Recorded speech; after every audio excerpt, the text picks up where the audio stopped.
Hi guys, and welcome to another video and something slightly different here. I am on my way to Birmingham, the NEC, where the UK Drone Show held on the 5th and 6th of December. Now, anyone who doesn't know what it is, basically it's a large kind of trade show for the UAV industry in the UK. So an opportunity for manufacturers, retailers, people in the service sector to have a stall and basically set up and allow you to see their new products, talk about their services, sit you down and have a chat. And also for retailers to be able to sell some of their stuff, give a bit of a discount for it here and there.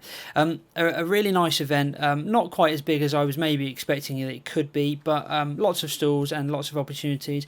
Good day, I would say, for the family in terms of there's lots of little simulators, there's things for people to watch and do for the kids, but also if you're just getting yourself into this hobby or you've been in this hobby a while, I would say well worthwhile going, if not to see some of the new products that are on offer, then to have a chat with some people in the industry, and especially if you're looking into the commercial aspects of flying a UAV for videography or anything like that.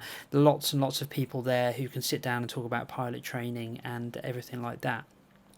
Out back there was a large netted area which had a nice big slalom course for FPV racing, and that was one of the very prevalent kind of areas of UAV flying that was kind of being demonstrated at this event, and it seems to be growing and growing and growing. Basically there was an area where they had a few people who would sit down and they would do kind of demonstration races, but there was also an area where you could get your hands on one of their pre-configured quadcopters and have a go yourself.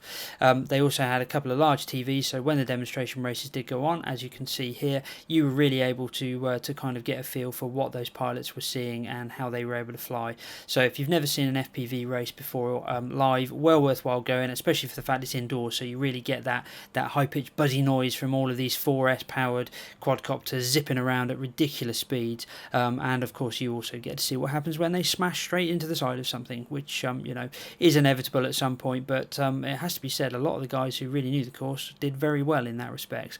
There was also the opportunity, as I say, for people to try their own sort of flying. They weren't allowed to bring their own quadcopters, which was maybe a little bit of a shame, and as you can see from this demonstration flight here, not everything went perfectly, but if you own one of these, you'll have done that before at some point.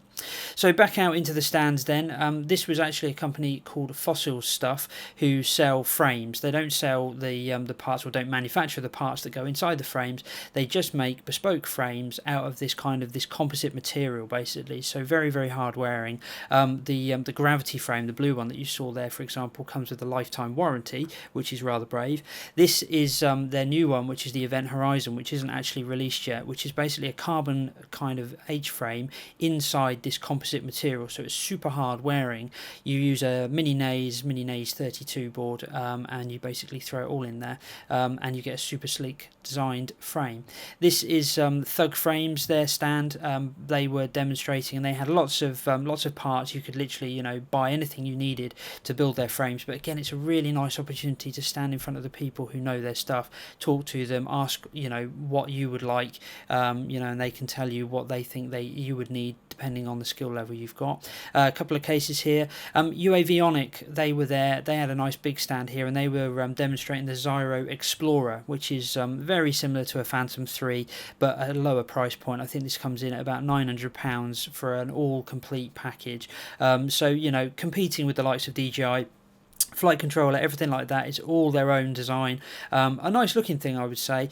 A couple of queries and questions on it. I mean, there was a fact that the power distribution board, very similar to the Phantom 3, it's all built in, so there's a question mark over what happens if you damage something. Can you replace the ESCs? Well, the answer is no, because the ESCs are built into the board. But again, it's one of these products that looks like, if people are building these things, Chinese manufacturers, and they're getting them to the UK, hopefully people can start just nudging away at DJI and the likes of those to have a bit of a pricing war and get the price down so people can enjoy these things. These were fun little demonstrations that were going on. Battle of the Drones live, just little fights between these little mini drones, which is quite amusing. Back on the UAVionic stand. This was their Hexcopter. This is their massive, great big High One Pro that they do, demonstrating a FLIR camera with a large FPV setup. So just an example of something that the more commercial industry might be used for.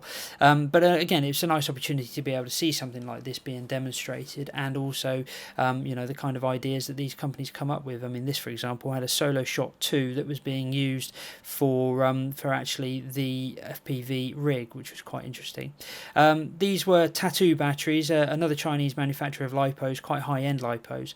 The large brick, the black one standing up, for example, is the Tattoo Plus, which is kind of a self-reliant lipo, in the sense of it will actually discharge itself when it's not being used, and then you can just plug it back in and charge it.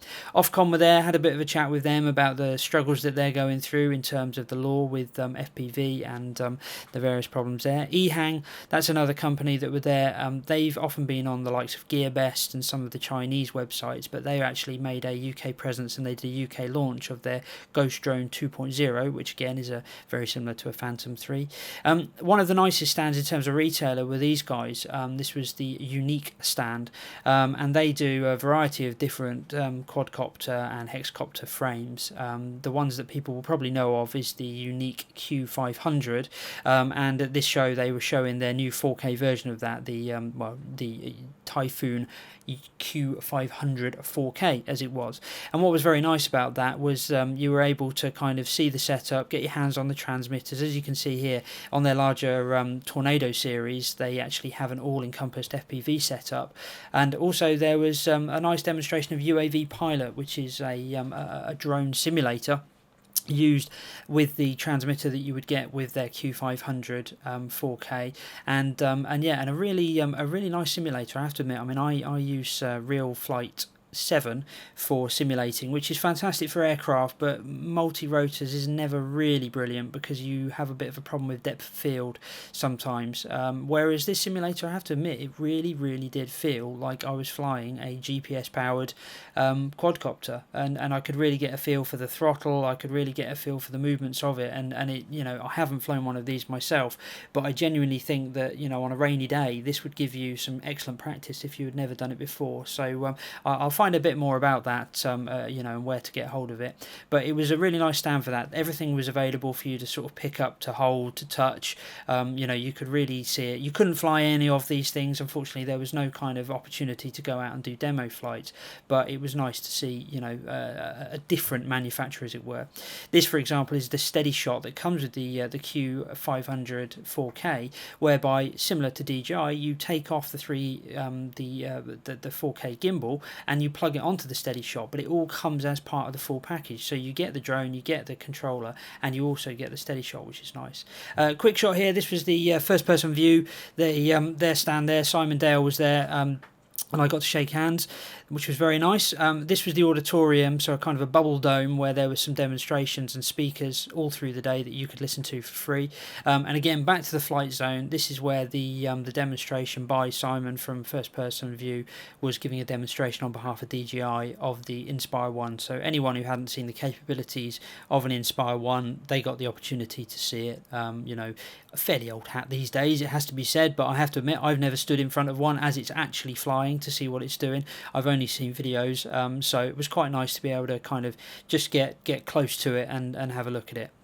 Unfortunately, the fact that the net's there meant that I had to use manual focus, so things are a little bit blurry, because autofocus would just pick up the net every time, which is always going to be a bit of a frustration, but obviously it had to be there for safety's sake.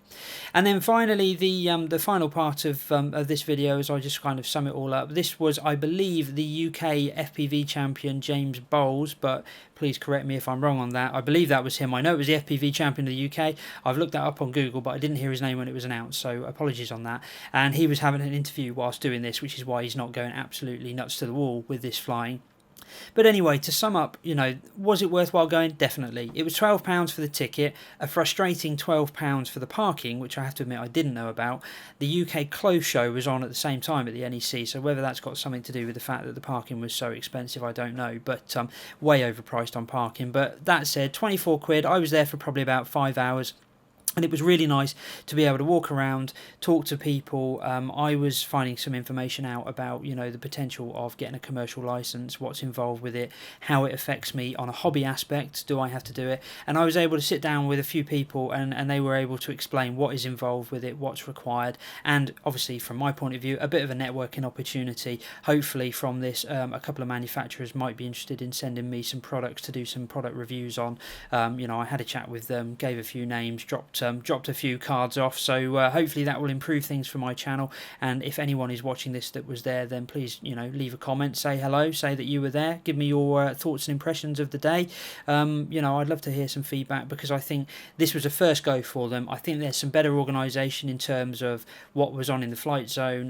The fact that there were these advertising boards everywhere and everyone was flying so low meant you couldn't really see them all the time, which is a bit frustrating, but they're niggles. Overall, a good day had Boyle, I would say.